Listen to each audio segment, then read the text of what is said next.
નાનો એક ઘટના છે, બહુ ખુલ્લામાં નહીં કહું, પણ મારી યારે જ બનેલી ઘટના. મેં જોયું એમ કે મેલડી ક્યારે આવે એમ છે. મારા એક મિત્ર દુબઈ થી આવેલા, એટલે એને ગામડે મૂકવા રંગોળાની બાજુમાં ગયેલા. ભવદીપભાઈ ભેગો એને આંબલા ઉતાર્યો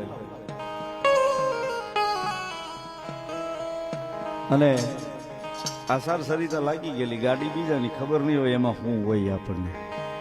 પણ ભાઈને હતો બેઠો તો નરમ ખાનામાં હાથ વયો ગયો. એટલે મેં કીધું આવું મોટું હથિયાર ને આપણી ગાડી નહોતી, એટલે થોડીક તકલીફ તો પડે. હવે કોકની ગાડી છે ને કોકનું છે, આપણે કઈ અડાઈ નહીં જવા દે. અને સાહેબ અહીંયા અધવચ્ચે થોડેક પહોંચ્યા અને બરોબર ગાડીની તપાસ થઈ. પણ સાહેબ આમ હાથ જ અડાડવા દીધો કે આમ આપ હમું જોઈને કીધું હતું ને કે આ મેલડી જોઈજો. બીક ઈ નહોતી, પણ બીજે દી હવારમાં નામ આવે ને પેપરમાં એની બીક હતી. આપણું હતું નહીં સાહેબ. ખાલી આમ આપને હમું જોઈને કીધું ને કે એ મેલડી જોઈજો. એ સાહેબ આંધળા કરી મૂક્યા, દેખાવા નહોતી.